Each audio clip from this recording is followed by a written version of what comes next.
గ్రామాల అభివృద్ధికి ప్రభుత్వం పెద్దపీట వేస్తుందని భూపాలపల్లి ఎమ్మెల్యే గండ్ర సత్యనారాయణరావు అన్నారు.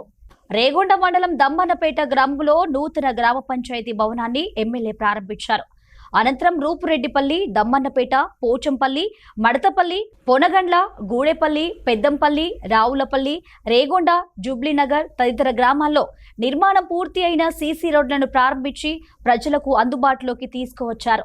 గ్రామీణ ప్రజలకు మెరుగైన జీవన వాతావరణం కల్పించేందుకు రహదారులు, త్రాగునీరు, పారిశుద్ధ్యం, విద్యుత్, డ్రైనేజీ వంటి మౌలిక వసతుల అభివృద్ధికి ప్రభుత్వం ప్రత్యేక నిధులు కేటాయిస్తూ ప్రణాళికాబద్ధంగా పనులు చేపడుతుందని తెలిపారు.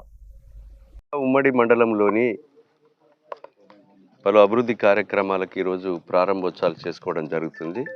పాఠశాల కాంపౌండ్ వాళ్ళు, గ్రామ పంచాయతీ కాంపౌండ్ వాళ్ళు, గ్రామంలో ఉన్నటువంటి సీసీ రోడ్ల ప్రారంభోత్సవం ఈరోజు సుమారు 3,80,00,000 రూపాయలతో మరి ఈరోజు ప్రారంభోత్సవాలు చేసుకోవడం జరుగుతుంది. ఇంకా కూడా చేయవలసినటువంటి అవసరం ఉంది.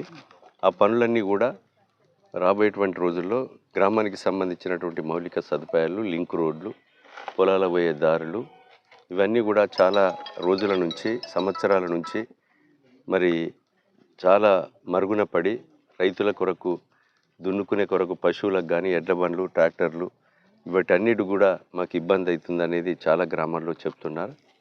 గత 40-50 సంవత్సరాల నుంచి కూడా మాకెవరు తట్టెడు మట్టిపోయలేదు పొలాలకు దారులు అనేది చెప్తున్నారు. వాటన్నిటి కూడా సుమారు 10 కోట్ల రూపాయలని మనం తీసుకొచ్చాం. వాటి పొలాల పోయే దారులు పెట్టాం. ఇంకా కూడా చేయవలసిన అవసరం ఉంది. గ్రామాల్లో కూడా బతుకమ్మ ప్లేసులు, అదేవిధంగా లింక్ రోడ్లు, అప్రోచ్ రోడ్స్, సైడ్ డ్రైన్స్ అన్నీ కూడా ఇంకా చాలా మౌలిక సదుపాయాలు ఉన్నాయి. అవి కూడా త్వరితగతిన పూర్తి చేయడం జరుగుతుందని సందర్భంగా నేను తెలియజేస్తూ, రాష్ట్ర ఆర్థిక పరిస్థితి ఆరోగ్యకరంగా లేకున్నా ఈరోజు సంక్షేమ పథకాలు కొనసాగిస్తూ సన్నబియ్యానికి 14,000 కోట్ల రూపాయలు ఈ రాష్ట్ర ప్రభుత్వం ఇస్తూ, అదేవిధంగా పేదలకు ఇందిరమ్మ ఇండ్లు కూడా 4.5 లక్షల ఇండ్లను 21,000 కోట్లతో మరి ప్రతి సంవత్సరానికి ఇస్తూ ఈరోజు కొత్త రేషన్ కార్డులు కానీ, పాత రేషన్ కార్డులో కుటుంబ సభ్యుల పేర్లు చేర్చడం కానీ, అదేవిధంగా ఈరోజు ఇంట్లో వాడుకునే కరెంటు, రైతులు వాడుకునే కరెంటు కూడా ఫ్రీ కరెంటుకు 3,900 కోట్లు ప్రతి నెల విద్యుత్ సంస్థ కడుతూ, అదేవిధంగా ఆరోగ్యశ్రీని కూడా 5 లక్షలు ఉన్న ఆరోగ్యశ్రీని 10 లక్షలకు పెంచి, ఆరోగ్యశ్రీల కవర్ కాకపోతే బిల్లులు పెట్టి తెచ్చిస్తే సీఎం రిలీఫ్ కూడా ఈ నియోజకవర్గానికి 8,000 మందికి ఇప్పించడం జరిగింది. ఇంకా కూడా ఆడబిడ్డలందరికీ 0 వడ్డీ రుణం ఇప్పించే కార్యక్రమం కానీ, మరి ఉచిత బస్సు ప్రయాణం కొరకు కానీ, అదేవిధంగా ప్రతి సంవత్సరం కూడా ఈరోజు సన్నబియ్యాన్ని రావాలంటే సన్నబడ్లు పండియాలి. సన్నబడ్లు పండించే రైతుకు కూడా బోనస్ క్వింటాల్కు 500 చొప్పున బోనస్ కూడా అందించడం కానీ, అదే రకంగా రైతు భరోసా ఇవ్వడం కానీ, ఈరోజు రాష్ట్ర ఆర్థిక పరిస్థితి ఆరోగ్యకరంగా లేకుండా ఇవన్నీ కూడా మనం చేయడం జరుగుతూ ఉంది. ఇంకా రాబోయేటువంటి రోజుల్లో కూడా ఇంకా చాలా మరి అవసరాలను బట్టి ఈ నియోజకవర్గ మౌలిక సదుపాయాలన్నీ కూడా నియోజకవర్గంలో ప్రధానంగా ఈరోజు మనము కొడవటంచ లక్ష్మీ నరసింహస్వామి ఆలయం కానీ ఈరోజు గౌరవ ముఖ్యమంత్రి గారిని ఎన్నికల ముందు తీసుకొచ్చాం, ముఖ్యమంత్రి అయిన తర్వాత తీసుకొచ్చాం, మంత్రులను తీసుకొచ్చాం. దాన్ని 12 కోట్లు మొదటి విడతలో ఇచ్చాం.